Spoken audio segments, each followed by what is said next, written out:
Israel पर इतने बड़े पैमाने पर हमले के बाद अब आगे क्या? इधर रूस और यूक्रेन के बीच तनाव खत्म नहीं हुआ था, वहीं हमास ने इजरायल पर हमला करके नए युद्ध के हालात पैदा कर दिए। इजरायल में पैदा हुए हालात का असर दुनिया भर में कैसे पड़ेगा, इसे लेकर एक्सपर्ट्स क्या कहते हैं, आइए बताते हैं। हाइलाइट्स। 18 महीनों से उथल पुथल से गुजर रही है दुनिया। इसराइल हमास विवाद से पड़ेगा डिप्लोमेटिक पैटर्न पर असर। इसराइल पर हमले को दुनिया एक और युद्ध जैसे हालात देख रही है।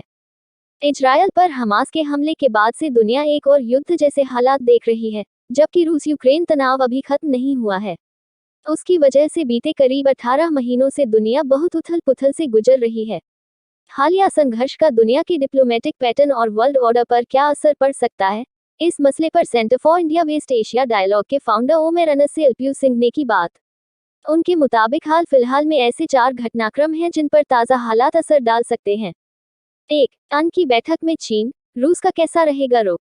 हमास की ओर से ये हमला इस तनाव के मद्देनजर 50 सालों में सबसे बड़ी घटना है। हाल ही में अरब अपराइजिंग का मुद्दा पीछे चला गया था और ग्लोबल पॉलिटिक्स की सारी प्राथमिकताएं बदल गई थी। हालांकि अब ऐसा लगता है कि अरब अपराइजिंग का मुद्दा एक बार फिर सतह पर आएगा। ये देखना दिलचस्प होगा कि हाल ही में होने वाली संयुक्त राष्ट्र की सुरक्षा परिषद की बैठक में चीन और रूस का कैसा रुख रहेगा, क्योंकि ऐसा लगता नहीं कि रूस और चीन किसी भी इजरायल समर्थक प्रस्ताव को पास होने देंगे। ये जाहिर है कि वो चाहेंगे कि इजरायल की आलोचना करने वाला एक प्रस्ताव लाया जाए। इस मसले के बाद अब्राहम एकॉर्ड के टिकाऊ होने पर भी सवाल उठ रहे हैं। फिलिस्तीनी राष्ट्रपति अब्बास की प्रतिक्रिया देखें तो उन्होंने हमास को पूरी तरह से सपोर्ट कर दिया है, यानी फिलिस्तीनी लीडरशिप एकजुट हो गई है। 2. देशों की प्रतिक्रियाएं बहुत कुछ बयान कर रही। इस मामले में देशों की प्रतिक्रियाएं बहुत कुछ कह रही है।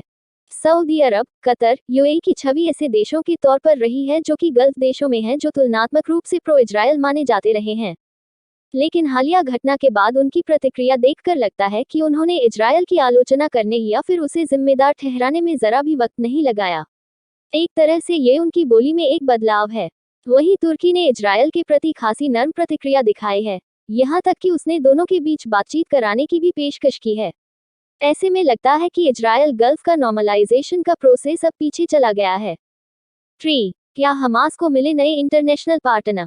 घटना के बाद इजरायल की अभेद्य सुरक्षा पर सवाल उठे हैं, लेकिन अभी गुरिल्ला वॉर की जो रणनीति हमास ने इस्तेमाल की है, वो कोई बड़ी रणनीति नहीं, बल्कि छोटी मोटी कमजोरियों का ही फायदा उठाकर इस हमले को अंजाम दिया गया है।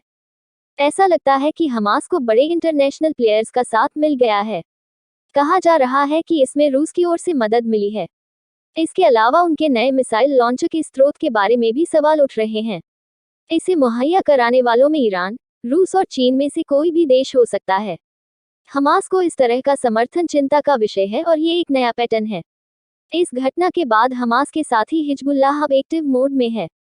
4. यूक्रेन के बाद डिप्लोमेसी की नई पिच। यूक्रेन युद्ध अभी पूरी तरह से खत्म नहीं हुआ है।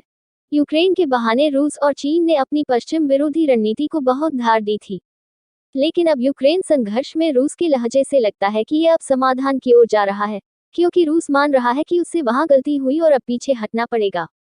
ऐसा लगता है कि अब हालिया तनाव पश्चिम विरोध की तरफ होगा। ऐसा ही कुछ अमेरिकी गुट भी करते दिखेगा। नए हालातों में रूस और चीन हमास को सपोर्ट करते दिखे तो हैरानी नहीं होनी चाहिए। ये दोनों देश अब बेहद अरब समर्थक और फलस्तीन समर्थक अप्रोच दिखा सकते हैं। अंतर्राष्ट्रीय मंचों पर भी इसी तरह के कूटनीतिक तेवर अख्तियार किए जा सकते हैं।